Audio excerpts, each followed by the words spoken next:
Okay. Hello, good morning friends, good morning students. Last time हम लोगों ने युगपत समीकरण शुरू किया था। युग्म समीकरण अर्थात दो चरांक वाला रेखीय समीकरण। दो चरांक अंग्रेजी वर्णमाला का कोई भी दो अक्षर, छोटा अक्षर A B P Q X Y, कोई भी दो अक्षर छोटा अक्षर हो सकता है। दिए गए समीकरण को हल करते समय हमें कुछ बेसिक बातें हैं वो ध्यान में रखनी है। जैसा मैंने लास्ट टाइम थोड़ा बोला था आपको उसके बारे में। दिए गए दो समीकरण को आपको क्रम से क्रमांक देना है, क्रमांक 1 और 2।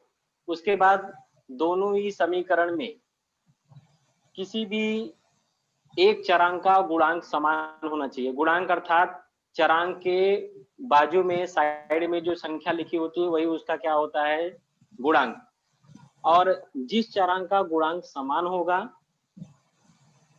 उसके चिन्ह के अनुसार उसे हम जोड़ेंगे या घटाएंगे। अब जोड़ने और घटाने की क्रिया कब होगी ये आप ध्यान देंगे। अगर दिए गए समीकरणों में से किसी एक चरांक का गुणांक समान है तो जिसका गुणांक अगर समान है उसका चिन्ह अगर समान है, जिसका गुणांक समान हो और उसका चिन्ह भी अगर समान हो, समान चिन्ह का मतलब है दोनों प्लस हो सकता है और दोनों माइनस भी हो सकता है।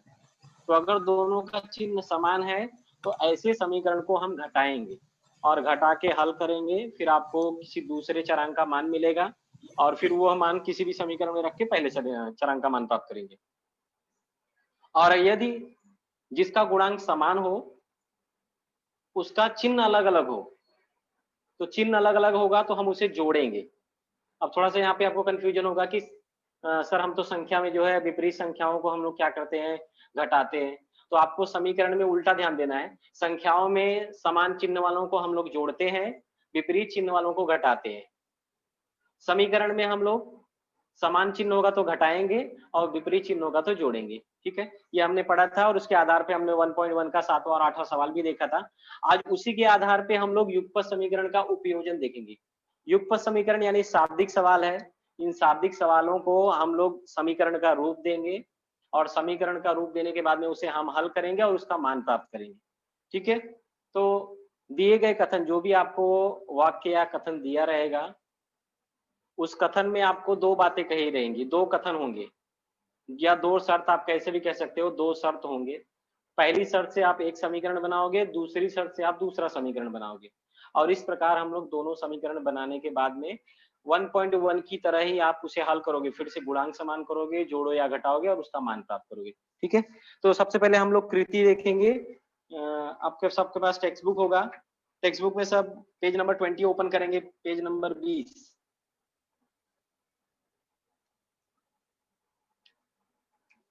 20 में देखिए कृति आपको दिया है।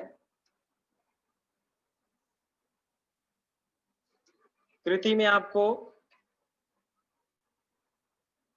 सार्थक, मैं शॉर्टकट में थोड़ा लिख दे रहा हूं, सार्थक को माना गया कि सार्थक की वर्तमान आयु x है और दूसरा है साक्षी। साक्षी एक लड़की का नाम है जिसकी वर्तमान आयु कितनी है, y वर्ष। देखो अब यहाँ पे दो चरांक हो गया, एक x और दूसरा y। x और y दो चरांक है। अब इन दो चरांकों की सहायता से हमें ऊपर समीकरण बनाने हैं। आप देखो ऊपर बाएं और दाएं साइड में आपको बॉक्स दिया है, तो ऊपर साइड में एक बॉक्स दिया है उसमें एक कथन दिया है, उसके अनुसार आपको समीकरण बनाना है। बाएं साइड भी आपको एक बॉक्स दिया है, उसमें भी एक कथन दिया है, उसके हिसाब से आपको बनाना है। और दाहिने साइड भी आपको एक बॉक्स दिया है, उसके हिसाब से आपको समीकरण बनाना है। ठीक है, तो सबसे पहले हम लोग ऊपर वाला देखते हैं जो टॉप पे क्या लिखा है आपको। आप ध्यान देना कि सार्थक को हमने x माना है और साक्षी को y माना है। तो अब कथन में क्या बोला है, सार्थक की आयु साक्षी की आयु के दुगुने से 8 वर्ष कम है। दुगुना तिगुना चौगुना अगर बोला जाए तो आप उसमें गुणा करोगे और कम रहेगा तो घटाना है, अधिक रहेगा तो जोड़ना है। तो सबसे पहले देखो आपको क्या बोला है, सार्थक की आयु। सार्थक को हमने लिया है x, तो आप सबसे पहले x लिखोगे, x फिर बराबर क्या लिखा है, साक्षी की आयु का दुगुना। साक्षी की आयु कितनी है y और इसका दुगुना मतलब 2 का गुणा और फिर 8 वर्ष कम है यानी -8। ये आपका समीकरण बन जाएगा, x बराबर 2y - 8। जो ऊपर कथन आपको दिया था उसके हिसाब से वो बनेगा। अब अगर हम लोग बाईं तरफ देखते हैं लेफ्ट साइड में, तो आपको क्या लिखा है, 4 वर्ष पूर्व साक्षी की आयु। अब देखिए आज साक्षी की आयु कितनी है, y वर्ष है, तो 4 साल पहले कितनी आयु होगी, इसमें हम लोग 4 माइनस करेंगे, किसमें, y में 4। जैसे अगर आज आपकी उम्र 15 साल है और मैं बोलूं कि 4 साल पहले आप कितने साल के थे, तो उसमें आप माइनस कर दोगे 15 में 4, तो कितना आएगा आपको, 11। तो यहाँ पे देखो साक्षी की क्या बोला है, 4 वर्ष पूर्व साक्षी की आयु सार्थक से 3 वर्ष से कम थी। अब 4 वर्ष पूर्व साक्षी की भी आयु और सार्थक की भी आयु, दोनों की आयु रहेगी, और 3 वर्ष आपको कम बोला है। तो सबसे पहले देखो यहाँ नीचे मैं लिख दे रहा हूं, 4 वर्ष पूर्व साक्षी की आयु, 4 वर्ष पूर्व साक्षी की आयु बराबर y माइनस 4 हो जाएगा, y माइनस 4 वर्ष, यहाँ पे वर्ष होगा, ठीक है। और सेम 4 वर्ष पूर्व सार्थक की आयु, ये चीजें सेम होंगी, सार्थक की आयु, तो आप सार्थक की आयु क्या माने थे, x, तो x माइनस 4 वर्ष हो जाएगा, ठीक। अब देखो हमें कथन में क्या बोला है, 4 वर्ष पूर्व साक्षी की आयु यानी y माइनस 4 बराबर सार्थक की आयु से 3 वर्ष कम थी। तो सार्थक की आयु 4 वर्ष पूर्व कितनी है, x माइनस 4, x माइनस 4, इसको मैं यहाँ नीचे भी लिख सकता हूं, ठीक है, x माइनस 4 और 3 वर्ष कम है यानी माइनस 3। 4 वर्ष पूर्व साक्षी की आयु सार्थक की आयु से 3 वर्ष कम थी, ये आप बराबर मैंने यहाँ लिखा है, यानी y माइनस 4 बराबर x माइनस 4 माइनस 3, ठीक है। अब दाहिनी तरफ अगर आप आओगे तो क्या लिखा है, देखो आपको, सार्थक और साक्षी की वर्तमान आयु का योगफल 25 है। तो देखो सार्थक की आयु क्या माना था मैंने, x, साक्षी की आयु क्या माना है, y, और दोनों का योगफल मतलब दोनों को जोड़ेंगे, और दोनों को जोड़ने पे कितना आएगा, 25, ये। तो इस तरह हमें जो भी कथन दिया रहेगा, सबसे पहले हम लोग सर्वप्रथम उसे समीकरण का रूप देंगे और उसके बाद हम उसे हल करेंगे, ठीक है। अब हम लोग इसके बाद आते हैं आपको 1.5 का जो सवाल है, तो हम लोग सवाल पर आते हैं, कुछ उदाहरण भी दिए, आप उसे हल कर सकते हो, ठीक है। 1.1 का पहला सवाल,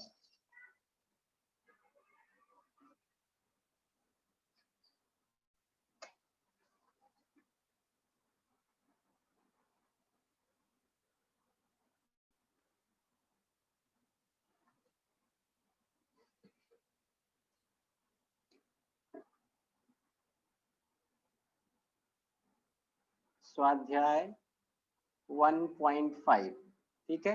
और उसका पहला सवाल,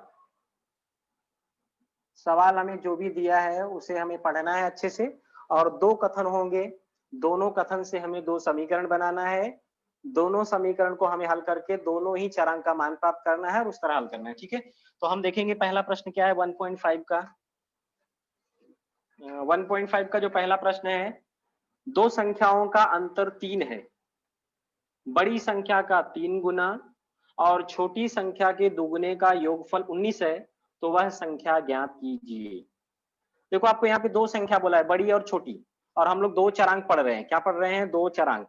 तो इसका मतलब हम लोग बड़े और छोटे को मानेंगे, तो हम लोग क्या मानेंगे, माना बड़ी संख्या x है और छोटी संख्या y है, क्या मानेंगे हम लोग, माना बड़ी संख्या x तथा छोटी संख्या y है, ठीक है। हमें 2 बातें को, जो भी 2 चरांक है उसे आपको मानना है। यहाँ पे 2 संख्या बोला था तो हमने बड़ी संख्या को x और छोटी संख्या को y मान लिया। अब आपको यहाँ पे 2 शर्त दिया है, जो पहला वाक्य दिया है 2 संख्याओं का अंतर, वो पहली शर्त हो जाएगा। तो हम लोग यहाँ पे लिखेंगे प्रथम शर्तानुसार, यानी पहली शर्त के अनुसार। पहली शर्त में क्या बोला है, 2 संख्याओं का अंतर, अंतर मतलब घटाना होता है, जब हम लोग बड़े में छोटे को घटाएंगे तो कितना आएगा आपको 3, कहने का मतलब x माइनस वाई बराबर 3, ये आपका हो जाएगा समीकरण ए।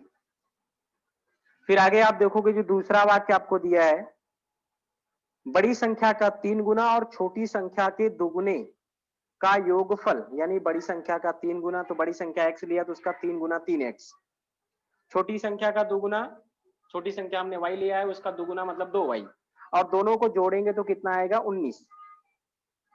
तो हम लोग यहाँ पे लिखेंगे द्वितीय शर्तानुसार, द्वितीय शर्तानुसार। क्या बोला है आपको प्रश्न में? बड़ी संख्या का 3 गुना, बड़ी संख्या x है इसका मतलब 3x, और छोटी संख्या y है इसका मतलब 2 गुना, छोटी संख्या का 2 गुना 2y, और दोनों का योगफल जोड़ेंगे तो कितना आएगा 19। ये हो जाएगा समीकरण आपका 2। ठीक है, ये तो हमने अभी समीकरण बनाया है। अब हमें बोला वह संख्या ज्ञात करो, यानी आपको x और y का मान निकालना, यानी बड़ी संख्या छोटी संख्या क्या है वो। तो हम लोग देखेंगे समीकरण 1 और 2 में किसी एक चरांक का गुणांक बराबर होना चाहिए। तो यहाँ पे दोनों में से किसी भी चरांक का गुणांक बराबर नहीं है। अगर हम पहले समीकरण में x का गुणांक देखेंगे तो कुछ भी नहीं है, तो 1 है। दूसरे समीकरण में x का गुणांक 3 है, तो 1 और 3 ये बराबर नहीं है। सेम y का गुणांक भी 1 और 2 है, ये भी बराबर नहीं है।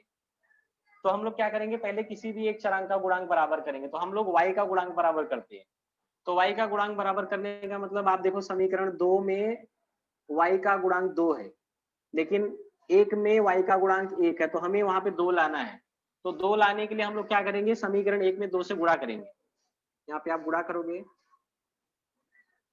समीकरण 1 में 2 से गुणा करने पर, तो आप 1 में 2 से गुणा करोगे तो सब में गुणा करोगे, बाएं दाएं सब तरफ, यानी क्या हो जाएगा 2x माइनस 2y और बराबर 2 3 6, ये बन जाएगा नया समीकरण 3। अब आप एक समीकरण को छोड़ दो, समीकरण 2 और 3 को देखोगे तो प्लस 2y और माइनस 2y, देखो जिसका गुणांक बराबर है उसका चिन्ह अलग अलग है, यानी समीकरण 2 में y का चिन्ह प्लस है और समीकरण 3 में y का चिन्ह माइनस है। तो अभी मैंने शुरू में ही बताया था, अगर चिन्ह अलग अलग होगा तो हम लोग जोड़ेंगे। किसको जोड़ेंगे, समीकरण 2 और 3 को। यहाँ पे आप लिखोगे समीकरण 2 और 3 को जोड़ने पर, 2 व 3 को जोड़ने पर, तो 2 देखोगे क्या है 3x प्लस 2y बराबर 19, 3 क्या है 2x माइनस 2y बराबर 6। ये समीकरण 2 है और ये समीकरण 3 है।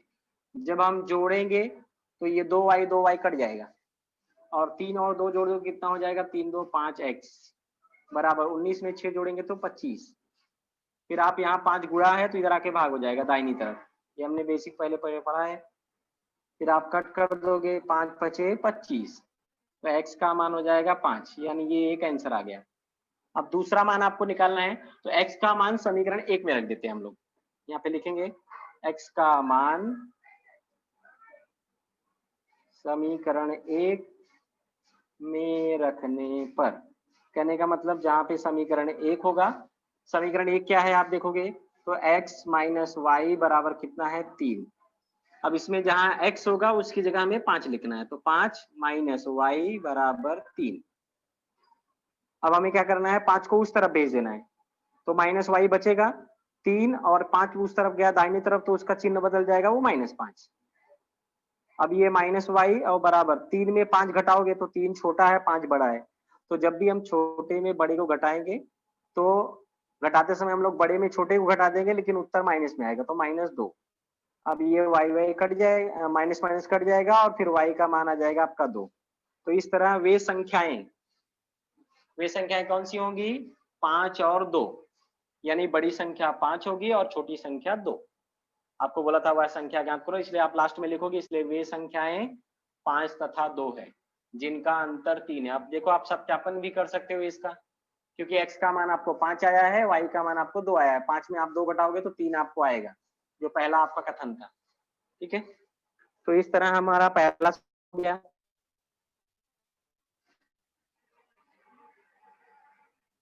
एकदम आसान है, शाब्दिक सवाल भी आप आसानी से कर सकते हो, कोई भी दिक्कत नहीं है।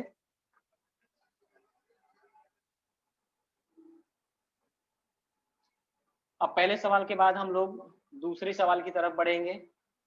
दूसरा सवाल भी एकदम आसान आपको दिया है, कृति पूर्ण करने के लिए बोला है। कृति यानी कॉलम दिया है, उसके हिसाब से आपको हल करना है। ठीक है, तो हम लोग दूसरे सवाल की तरफ आते हैं।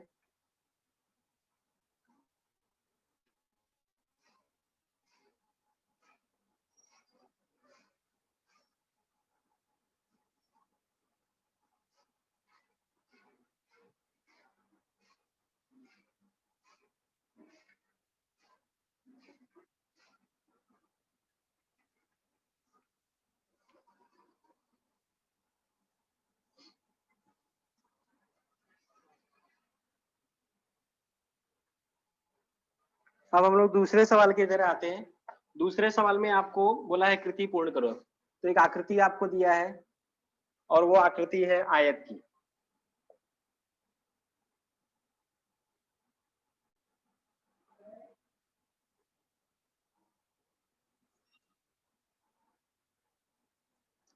एक कृति लिखा है और उसमें लिखा है मैं आयत हूं, मैं आयत हूं। ठीक है, अब ऊपर आपको देखो एक मान दिया है 2x प्लस वाई प्लस 8, और नीचे भी आपको लिखा है 4x माइनस वाई। बाईं तरफ आप देखोगे तो आपको लिखा है 2y, दाहिनी तरफ आप देखोगे तो आपको लिखा है x प्लस 4, और आगे आपको तीर का निशान बना है, उस तरफ ब्रैकेट बना के आपको x और y का मान निकालना है, और फिर नीचे बोला है मेरा क्षेत्रफल और मेरी परिमिति। तो देखो सबसे पहले ये आयत है, तो आयत के बारे में हमने पहले पढ़ा है। आयत क्या होता है? जिस चतुर्भुज की सम्मुख भुजाओं की दोनों जोड़ियां सर्वांगसम होती है उसे आयत कहते हैं। सर जिस चतुर्भुज की, हाँ क्लियर नहीं दिख रहा है सर, हेलो, ब्लर दिख रहा है, ब्लर।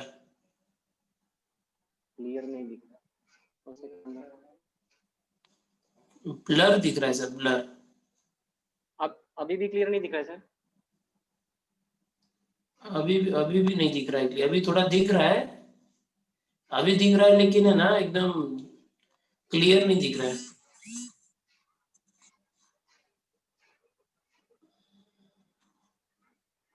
हेलो,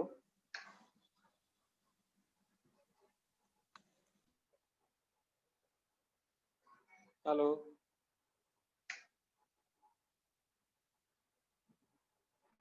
अभी दिखाई दे रहा है सर?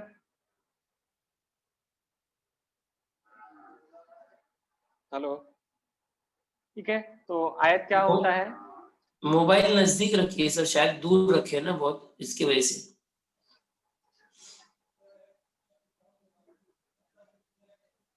अभी थोड़ा दिख रहा है, थोड़ा कंटिन्यू कीजिए सर। ओके ओके सर,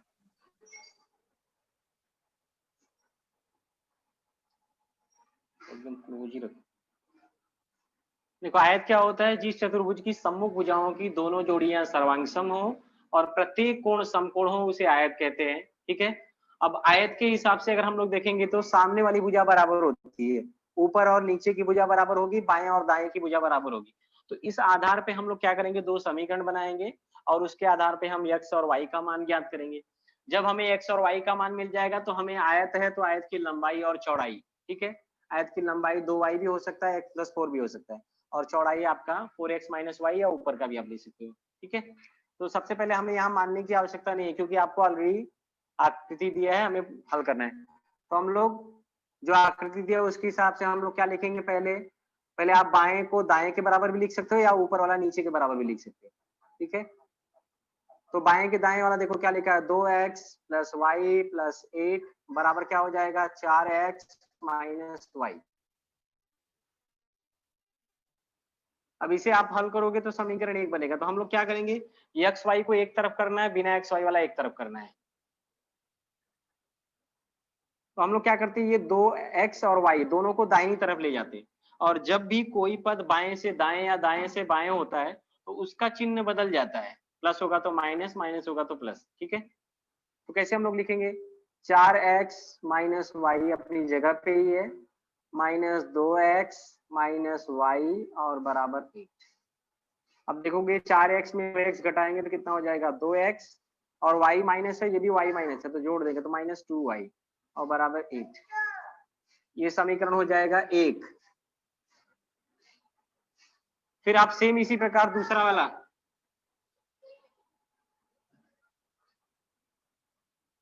आप देखोगे तो 2y बराबर हो जाएगा x प्लस 4। सेम इसी प्रकार हम लोग क्या करेंगे, अब x को आप बाईं तरफ ले लीजिए, तो x बाईं तरफ आएगा तो माइनस एक्स प्लस 2y अपनी जगह पे ही है और बराबर 4 हो जाएगा। अब समीकरण 1 और 2 से यहाँ पे हम लोग प्रश्नानुसार लिख सकते हो, कथन लिखने की आवश्यकता नहीं है, जो प्रश्न में आपको दिया उसके अनुसार। समीकरण 1 और 2 में देखोगे आप तो y का गुणांक समान है 2 और 2, और y का चिन्ह भी अलग अलग है, तो चिन्ह अलग अलग फिर से हम लोग जोड़ेंगे। तो समीकरण 1 व 2 को जोड़ने पर, समीकरण 1 व 2 को जोड़ने पर, तो 1 और 2 को जोड़ोगे, देखो समीकरण 1 क्या है, 2x माइनस 2y बराबर 8। समीकरण 2 क्या है, माइनस एक्स प्लस 2y बराबर 4। जोड़ोगे तो आप ये कट जाएगा, तो और 2x में अब यहाँ माइनस का चिन्ह है तो वो घट जाएगा, 2x में एक x घटा देंगे तो कितना हो जाएगा x, और 8 और 4 जोड़ के 12, तो इस तरह x का मान हो जाएगा 12। अब y का मान निकालना है तो x का मान हम लोग समीकरण 1 या 2 किसी में भी रख सकते हैं, ठीक है। तो x का मान हम लोग समीकरण 2 में रख देते हैं, आप 1 में भी रख सकते हो, 2 में भी रख सकते हो, मान सेम वही आपको मिलेगा। समीकरण 2 में रखने पर, तो आप समीकरण 2 में रखोगे तो समीकरण 2 क्या है, माइनस एक्स प्लस 2y बराबर 4, माइनस एक्स का मान कितना है 12 प्लस 2y बराबर 4। अब ये माइनस 12 है, उस तरफ जाके क्या हो जाएगा प्लस 12, तो आप देखोगे तो 2y बराबर क्या हो जाएगा 4 और प्लस 12, तो 12 और 4 कितना हो जाएगा 16। फिर 2y बराबर 16, तो y बराबर क्या हो जाएगा 16 के बटे 2, और 2 अट्ठे 16, तो यानी y का मान कितना आ गया 8, x का मान आया 12, y का मान आया 8, ठीक है। अब अगर आप चेक करना चाहते हो तो समीकरण में रख करके इसे चेक भी कर सकते हो, जैसे x का मान देखो आपको आया था 12 और y का मान आया है 8, तो 8 दूनी 16 हो जाएगा, और ये माइनस 12 है, तो 16 में 12 घटाओगे तो आपको 4 आएगा, इसका मतलब ये सवाल सही है अभी तक। तो x का मान आया 12, y का मान आया 8, ये तो x y का मान आया। उसके बाद आपको बोला है मेरा क्षेत्रफल और मेरी परिमिति, तो मेरा क्षेत्रफल मतलब आयत का क्षेत्रफल और आयत की परिमिति आपको निकालना है। तो आयत का क्षेत्रफल क्या होता है, आयत का क्षेत्रफल बराबर लंबाई गुणे चौड़ाई, आयत का क्षेत्रफल बराबर लंबाई गुणे चौड़ाई, और आयत की परिमिति बराबर क्या होता है, 2 कोष्टक में लंबाई प्लस चौड़ाई। तो सबसे पहले हम लोग लंबाई चौड़ाई निकालेंगे, तो आप लंबाई बराबर हम लोग 2y ले लेते हैं, 2y, तो 2 गुणे y का मान 8 था, तो 8 दूनी 16, x का मान 12 आया था, y का मान 8, ठीक है। अब अगर हम लोग चौड़ाई निकालना चाहते हैं तो चौड़ाई बराबर, चौड़ाई आप ऊपर का भी लिख सकते हो नीचे का भी, तो 4x माइनस वाई बराबर, तो 4 गुणे x का मान कितना था 12 माइनस y का मान कितना था 8, तो आप गुणा करोगे 12 चौक 48, 48 में 8 घटाओगे तो कितना आएगा 40। अरे यहाँ सेंटीमीटर में कुछ नहीं दिया तो आप इकाई लिख सकते हो, तो 16 इकाई लंबाई हो गया, और 40 इकाई क्या हो जाएगा चौड़ाई। अब क्षेत्रफल यानी आयत का क्षेत्रफल, आयत का क्षेत्रफल, तो आयत का क्षेत्रफल बराबर सूत्र है लंबाई गुणे चौड़ाई, लंबाई गुणे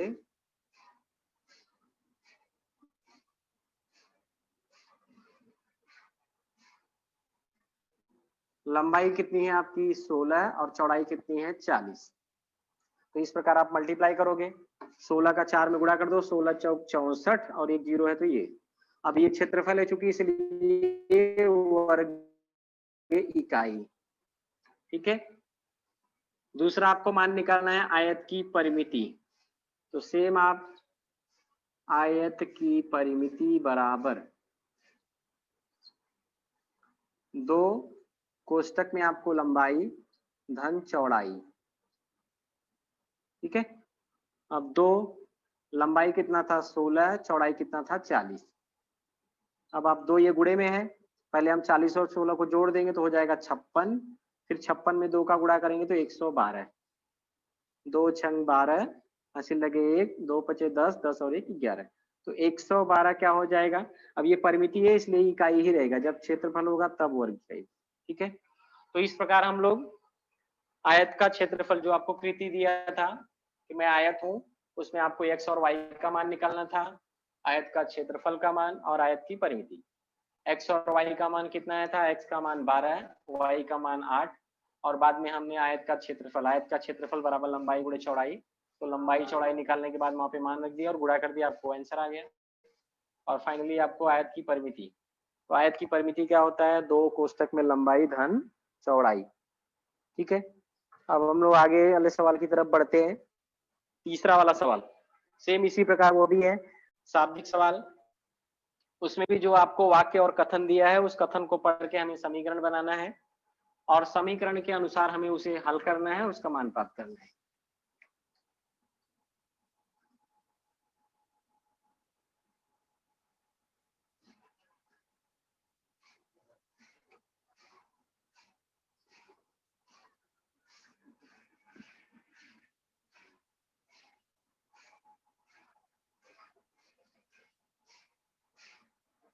ठीक है, अब तीसरे सवाल की तरफ बढ़ते हैं। तो तीसरा वाला सवाल आपको क्या लिखा है, थर्ड वाला सवाल आपको है, पिता की आयु में पुत्र की आयु का दुगुना जोड़ने पर योगफल 70। हाँ सर। मोबाइल आपका मोशन में हिल रहा है और वैसे भी पूरा ब्लर ही दिख रहा है बार बार। बीच में थोड़ा सेट किए थे तो थोड़ा दिख रहा था, लेकिन पूरे लेक्चर में ना मतलब क्लियरिटी नहीं है सर। हेलो सर, ठीक कर रहा हूं मैं।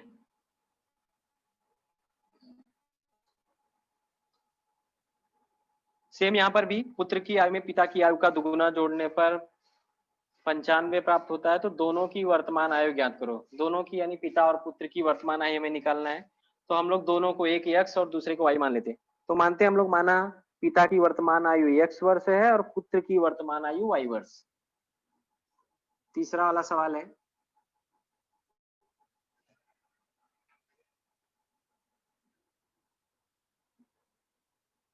माना पिता की वर्तमान आयु x, अब चूंकि y आयु है तो ये वर्ष में होगा, तथा हिलाओ मत, एक जगह स्टेबल रहो, पुत्र की वर्तमान आयु y वर्ष है, पिता की वर्तमान आयु x वर्ष और पुत्र की वर्तमान आयु y वर्ष।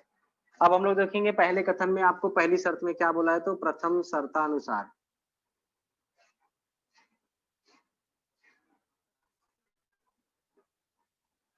प्रथम शर्तानुसार पहली शर्त में क्या बोला है कि पिता की आयु में पुत्र की आयु का दुगुना। तो पिता की आयु क्या है x धन पिता की आयु का दुगुना जोड़ने पर, यानी पिता और पुत्र दोनों की आयु को जोड़ेंगे लेकिन पुत्र की आयु का दुगुना होगा। तो पुत्र की आयु क्या है y है और इसका दुगुना मतलब 2y। पिता की आयु में पुत्र की आयु का दुगुना जोड़ने पर, जब जोड़ेंगे तो आपको कितना मिलेगा, बोला है 70 प्राप्त होता है। तो आपको 70, ये बन जाएगा आपका समीकरण 1। सेम आपको दूसरे वाक्य में द्वितीय शर्तानुसार,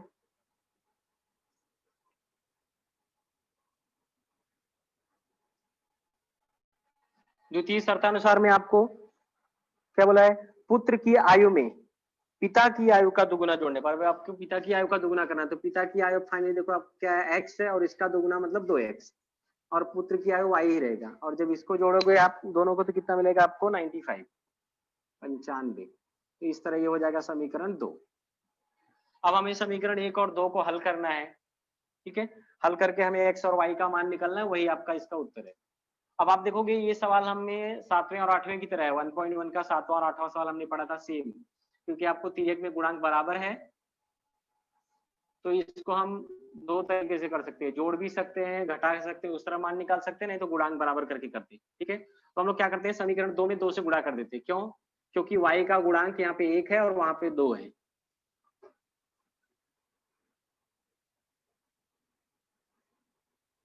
दो में 2 से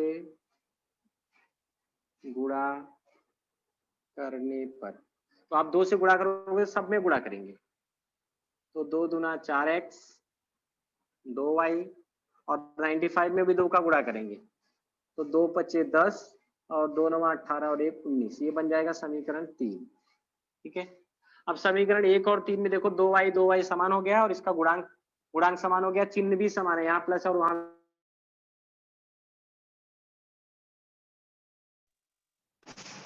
चिन्ह समान होगा, तो हम लोग क्या करेंगे, इसे घटाएंगे। तो समीकरण 3 में से 1 को घटाने पर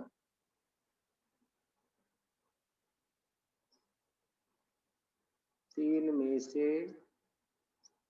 1 को घटाने पर 3 क्या है, 4x प्लस 2y बराबर 190। एक क्या है, x प्लस 2y बराबर 70। घटाते समय आपको एक नियम ध्यान देना है कि घटाते समय हम लोग नीचे वाले का चिन्ह बदल देंगे। जोड़ते समय आपको कुछ नहीं करना है, ये सिर्फ घटाते समय होता है। नीचे वाला जो पद होगा उसका चिन्ह बदल जाएगा, तो नीचे वाला पद यहाँ पे x का चिन्ह प्लस था तो ये माइनस, ये भी प्लस है तो ये भी माइनस, 70 प्लस है तो ये भी माइनस। अब जब चिन्ह बदल जाएगा तो ये 2y कट जाएगा, और 4x में 1x घटा देंगे तो कितना हो जाएगा, 3x। 190 70 घटाएंगे तो 120, और फिर आपको x, ये जो x के बाजू में 3 है उससे भाग देना है, तो x बराबर क्या हो जाएगा, 120/3। 3 का भाग देंगे, 3 चौक 12 यानी 40 बचेगा, यानी x का मान कितना हो गया, 40। तो कहने का मतलब पिता की आयु कितनी हो गई, 40 वर्ष। अब यही x का मान हम लोग क्या करेंगे, समीकरण 1 2 में लोग रख देंगे तो y का मान आ जाएगा। तो x का मान समीकरण 1 में रखने पर एक क्या है, 2x, ये क्या है, x प्लस 2y बराबर 70। इसमें जहां भी x होगा उसकी जगह 40 लिखना है, तो 40 प्लस 2y बराबर 70। अब 2y बराबर क्या हो जाएगा, 70 माइनस 40, घटाओगे तो आपको आ जाएगा 30। तो 2y बराबर 30 है, तो y बराबर कितना हो जाएगा, 30/2, और कट करोगे तो आपको आ जाएगा 15। कहने का मतलब पुत्र की आयु कितनी है, 15 वर्ष। तो अब आप देखोगे कि हमारा ये सवाल सही है या नहीं, सत्यापन आप कर सकते हो। देखो हमें x का मान कितना मिला है, 40, y का मान कितना मिला है, 15। कहने का मतलब पिता की वर्तमान आयु कितनी है, 40 वर्ष है, और पुत्र की वर्तमान आयु कितनी है, 15 वर्ष। तो यहाँ अगर हम लोग y की जगह 15 लिखते हैं तो 15 दूना 30 और ये 40 जोड़ के आपको 40 और 30 70 हो जाएगा। तो इस तरह ये सवाल सही है, ठीक है। तो पिता लास्ट में आपको नीचे यहाँ लिखना है, इसलिए पिता की वर्तमान आयु 40 वर्ष और पुत्र की वर्तमान आयु 15 वर्ष है।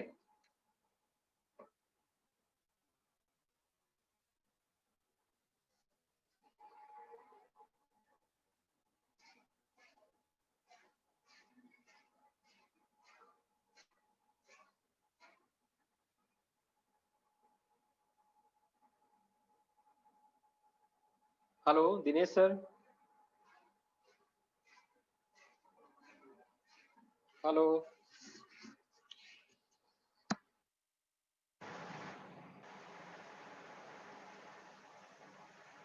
हेलो दिनेश सर,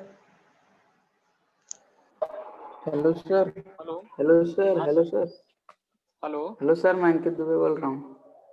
हाँ बोलिए अंकित। सर बोल रहा हूँ, जो आपने पहला सवाल कराया ना, दो हाँ संख्याओं का अंतर वाला, हाँ उसमें आपने ये कैसे किया? जो तीसरा समीकरण बनाया वो कैसे बनाया आप? मैंने जो तीसरा समीकरण बनाया था दूसरे में मैंने गुणा हाँ। किया था, क्योंकि वहां पे गुणांक बराबर पहले में मैंने गुणा करके तीसरा समीकरण बनाया था। उसमें लिखा है ना ऊपर मैंने क्या समीकरण लिखा? 1 में? हाँ, एक में कितने से गुणा किया था मैंने? 1 में कितने से किए थे? समीकरण 3 के जस्ट ऊपर मैंने एक वाक्य लिखा है। हेलो, हाँ सर। देखो, पहले आपने माना बड़ी संख्या x है, छोटी संख्या y। हाँ उसके हाँ। बाद हमारी पहली शर्त के अनुसार क्या हो जाएगा? x माइनस वाई बराबर 3, ये हो जाएगा समीकरण 1। ठीक है, फिर आपका क्या है? दूसरी शर्त के अनुसार क्या है? बड़ी संख्या का 3 गुना मतलब 3x, और छोटी संख्या का 2 गुना यानी हाँ 2y, हाँ बराबर और बराबर। दोनों को जोड़ेंगे तो हो जाएगा 19, यानी 3x प्लस 2y बराबर 19। तो आप देखोगे समीकरण 2 में y के साथ 2 है, y के गुणांक कितना है? 2 है, और समीकरण 1 में y का गुणांक कितना है? 1 है। तो इसीलिए हम लोग समीकरण 1 में 2 से गुणा करेंगे। जब 1 में आप 2 से गुणा करोगे तो अपने आप वो समीकरण जो अगला बनेगा वो 3 बनेगा, और 2 से गुणा करेंगे तो सब में करेंगे, x में भी करेंगे, y में भी करेंगे, और बराबर के बाद में भी करेंगे। तो क्या बनेगा? 2x माइनस 2y बराबर 2 3 6। इस तरह बन जाएगा वो समीकरण 3। तो समीकरण 1 को आप छोड़ देंगे, आप 2 और 3 को हल करोगे तब आपको मान मिलेगा x का।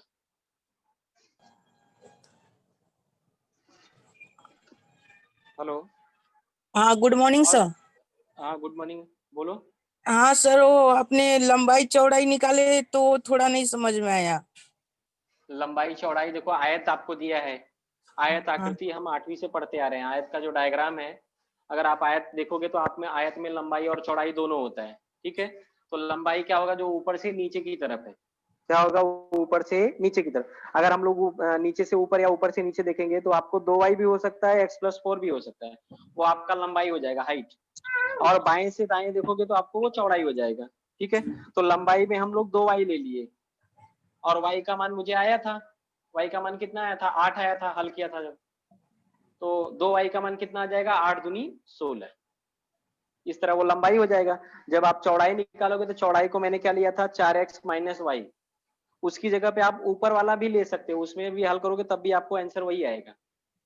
तो 4x माइनस वाई है, अब उसमें अभी आपको x और y का मान रखना है। x का मान 12 था, तो 12 में 4 का गुणा करेंगे, 12 चौक 48, और माइनस y का मान 8 आया था, तो 48 में 8 घटा दोगे तो कितना आ जाएगा? 40। तो इसलिए वो चौड़ाई कितना हो जाएगा? 40, और लंबाई कितना था? 16। और उसके बाद आपको आयत का क्षेत्रफल और परिमिति निकालना है, तो उसका सूत्र है आयत का क्षेत्रफल बराबर लंबाई गुणे चौड़ाई। लंबाई चौड़ाई दोनों का मान लिख करके गुणा कर दो।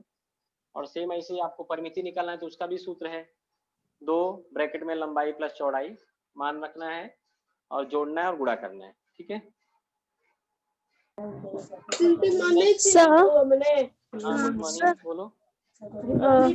सर, पहले वाले सम में जो हाँ, समीकरण 1 और 2 को आपने गुणा किया था वो कैसे किया था? एक बार बताओ ना, आंसर तो गलत आया है, वो अलग नहीं लिखा नहीं, है आपने। आंसर कहाँ गलत आ रहा है? 5 और 2 आया था ना आंसर। बड़ी संख्या 5 है और छोटी संख्या 2 है। आप एक बार गुणा करके दिखाओ ना बोर्ड पे, हाँ लिखो, मैं दिख रहा हूँ जो मैंने गुणा किया था। समीकरण 1 और 2 को। हाँ, समीकरण 1 और 2 देखो, समीकरण 1 क्या था? बड़ी संख्या में छोटी संख्या को घटाएंगे तो 3 आएगा, ये समीकरण आपका 1 है। और समीकरण 2 क्या था? 3x 3x, + 2y हाँ 3x equals plus two 2y 19। बराबर 19, ये है ना। मैंने क्या किया था? समीकरण 1 में 2 से गुणा किया था, इसमें 1 में।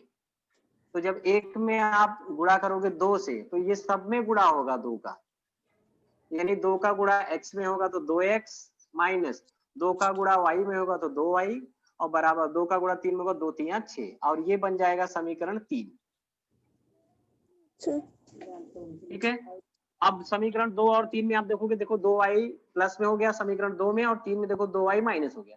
चिन्ह अलग अलग हो गया और गुणांक समान है, हमें यही ध्यान देना है, गुणांक समान होना चाहिए। और उसके बाद तब हम लोग चिन्ह देखेंगे। अब यहाँ पे चिन्ह अलग अलग है तो इसलिए मैंने इसको जोड़ दिया था। जब जोड़ोगे तो आप ये 2y कट जाएगा, तो 3 और 2 कितना हो जाएगा? 5x, और ये 19 और 6 जोड़ेंगे तो कितना हो जाएगा? 25।